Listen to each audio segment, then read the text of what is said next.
Ẹ̀yin èèyàn ilé ẹ káàbọ̀ sí Mashola Gist TV. Bí a ṣe gbọ́ ò wọ́n ní bí àǹtí wa bó ṣe kó gbogbo àwọn elders àtàwọn family ẹ̀ wá sí ààfin nìyẹn.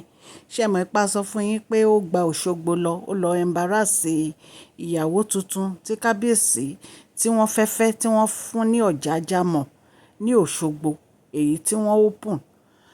Ṣé mọ̀ pé a sọ fún yín pé woman yìí ní láti fa irun ẹ̀ jáde lẹ́yìn ìgbà tó bú woman yìí ni woman yìí fà pẹ̀lú irun ẹ̀ ló wọ́ jáde, ló pe àwọn security tí wọ́n wà láyìíká mọ́ yẹn wípé kí wọ́n lé kúrò nínú building yẹn. Wọ́n ní ìgbà tó dé palace wọ́n ló lọ parọ́ wípé woman yẹn rọ fáńdùn pẹ̀lú gbogbo àwọn security ẹ̀ wípé ó molest òun, kò sí nǹkan tí ò sọ fún kábíyèsí tán. Wọ́n ní bó ṣe kó gbogbo àwọn family ẹ̀ lọ sí inú palace nìyẹn tó lọ rojọ́ bẹ́ríbẹ́rí fún bàbá wẹ̀rin ńlá. Wọ́n ní bàbá wẹ̀rin ńlá sọ fún yín pé kí ló wá lọ sí Òṣogbo? Ṣé inú palace àwọn ní Òṣogbo ni? Wípé àwọn sọ fún wọn wípé obìnrin yìí òun ló ní Ọ̀jájá mọ́ Òṣogbo. Wípé ṣé ó mọ nǹkan tí obìnrin yìí contribute kó tó di pé àwọn fún obìnrin yìí ní Ọ̀jájá mọ́ Òṣogbo. Wípé kí ni àǹtí wa kí ló ń wá kiri? Wípé èní kọ́ ló ti máa ń ṣe tó máa ń lọ máa embarrass àwọn èèyàn. Wípé ò fẹ́ kéèyàn embarrass ẹ ṣùgbọ́n lọ́ embarrass àwọn ẹni ẹlẹ́ni. Wọ́n ní àwọn ń wọ̀ ọ̀nà ẹ̀ ní ìsìn. Wípé ọjọ́ tó bá tó try nǹkan tó try yẹn tó kúrò ní space ẹ̀ tó gba space oní space lọ. Wípé nǹkan tí àwọn máa ṣe fún un wípé kò ní like. Wọ́n ní kí àwọn family ẹ̀ kó wọ̀ ọ̀nà ẹ̀ dáadáa wípé bó ṣe gba royal mansion lọ nìyẹn tó lóun fẹ́ gbé mọ́tò tí àwọn ò rán níṣẹ́. Wípé oríṣiríṣi ló máa ń ṣe. Wípé àwọn ọkọ̀ kì í sọ̀rọ̀ ni àwọn máa ń wò. Wípé so nǹkan tí ojú ẹ bá rí níbi tó bá lọ wàá gba kámú ni. Wípé àwọn ò dẹ̀ fẹ́ gbọ́ irú àwọn ẹjọ́ rádaràda báyìí níwájú àwọn ọmọ. Fúnra rẹ̀ ló gba Òṣogbo lọ. Àwọn ò rán iṣẹ́ kó gba Òṣogbo lọ. Space woman yìí ló wà, kò kọjá ààyè ẹ̀. Kí ló dé tó jẹ́ pé ìwọ nìkan ló máa ń ṣe? Ṣé ìwọ nìkan ni ìyàwó táwọn fẹ́ ni? Kí ló ń wá kiri? Kí ló sọnù lọ́wọ́ ẹ? Kò sẹ́ni tó respect. Wàá máa disrespect èèyàn. Wàá dẹ̀ fẹ́ káwọn èèyàn máa respect ẹ. Wọ́n ní kábíyèsí sọ̀rọ̀. Wọ́n ní ibi tó kúnlẹ̀ sí wọ́n ló ń sunkún. Ó ń sunkún, ń sunkún. Wọ́n ní bàbá wẹ̀rin ńlá ní tó bá ti ṣe nǹkan tí ò dá wàá máa sunkún. Wípé kí ló wá lọ bá woman yìí? Kí ni woman yìí ṣe fún ẹ? Kí ni woman yìí ṣe fún ẹ? Kí ló lọ bá lóṣogbo fún? Ṣó wá bẹ́ ẹ nínú ilé ẹ ni? Àbí ó wá bá ẹ níbi tó ti ń ṣe business tiẹ̀? Kí ni wọ́n ń wá kiri tó lọ́ embarrass ẹni ẹlẹ́ni? Ó ń disrespect àṣẹ àwọn. Àwọn pàṣẹ, ìwọ ló ń disrespect ẹ̀. Wípé kí ló fi òpó jẹ́? Bàbá wẹ̀rin ńlá ló ń sọ gbogbo èyí allegedly bá ṣe gbọ́ ni o. Ẹ̀yin ará ilé.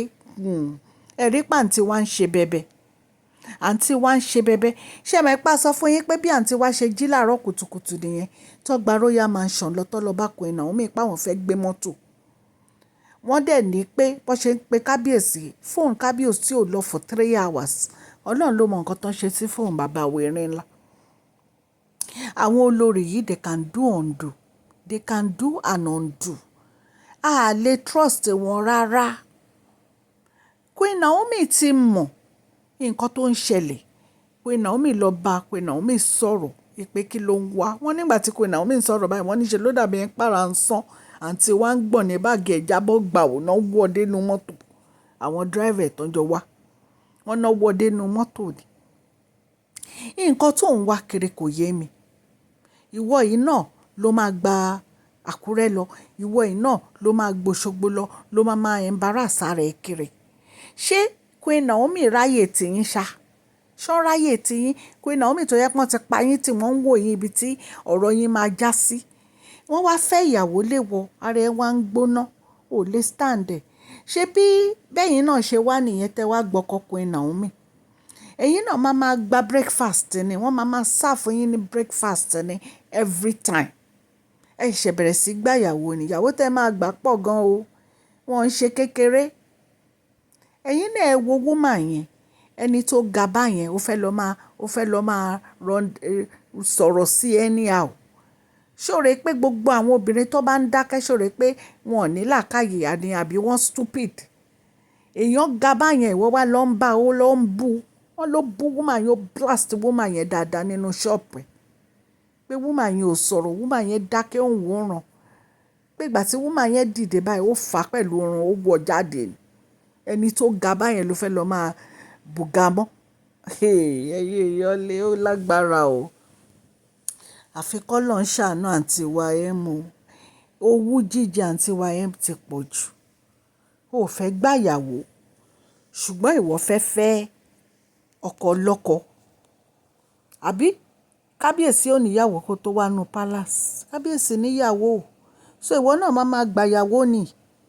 Ó máa gba ìyàwó ni lọ́tùn lósì. Wọ́n ní kárìnká pọ̀ yíyẹni yẹni. Yàtọ̀ sí ìyẹn ẹ ti ẹ̀ ní palace tó fẹ̀ dáadáa. Ó máa gbà yín dáadáa. Kò séèyàn kan tó máa déèyàn kan lọ́wọ́. So kí wá ní problem ẹ? Kí ló ní ẹ lára nínú ẹ̀? Bàbá Erinlá láwọn fẹ́ fẹ́ ọmọ tó sàn, àwọn fẹ́ fẹ́ ọmọ tó beautiful. Ẹ fi bàbá Erinlá sílẹ̀ jẹ́ kó gbádùn ara wọn náà. Torí ẹ̀ ní pé Naomi fúnra yẹra fún yín náà fúnra lọ jókòó sí royal mansion tó ń wò yín ràn. Ẹ ṣe bẹ̀rẹ̀. Ẹ̀yin èèyàn lé kò jẹ́ bó ṣe jẹ́ bí a ṣe gbọ́ nìyẹn allegedly o tọ́ ní bàbá Erinlá tọ́nà wọ̀n àǹtí wa M. Orúkọ mi ni Máṣọlá. Yorùbá ni à ń sọ lórí ìkànnì yìí. À ń sọ nítorí pé àfẹ́gbàgbé àṣà àti èdè wa. À ń sọ̀rọ̀ nípa celebrity gist, royal gist, politics àti gbogbo nǹkan tó ń ṣẹlẹ̀ ní agbègbè orílẹ̀-èdè bàbá wa ní ilẹ̀ Nàìjíríà. Tẹ́ bá ti subscribe ẹ tẹ notification bell yín kẹ́ subscribe so that a bá ti post any gist ẹ máa rí. Mo dúpẹ́ lọ́wọ́ gbogbo ẹ̀yin ó subscribers o. Ọlọ́run á bá mi gbọ́wọ́ yín sókè o. Gbogbo bẹ́ẹ̀ ṣe ń comment ten like ten share gbogbo ẹ̀ la rí. Àdúpẹ́ àtún ọpẹ́ dá gbogbo ẹ̀yin tẹ́ ṣe darapọ̀ mọ́ wa. Ẹ káàbọ̀ sí Mashola Gist TV. Ọlọ́run á bá mi dúró ti gbogbo yín o. Òkè òkè ni ọlá yín á máa lọ. Ẹ má gbàgbé kẹ́ fún fídíò yìí ní thumbs up o. Ẹ̀yin tẹ́ ń ṣe ọjọ́ ìbí lẹ́ni happy birthday to you all. Long life and prosperity. Ẹ̀mí yín á ṣe púpọ̀ ọdún láyé o.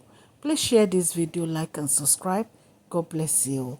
Mashola Gist TV. Love you all.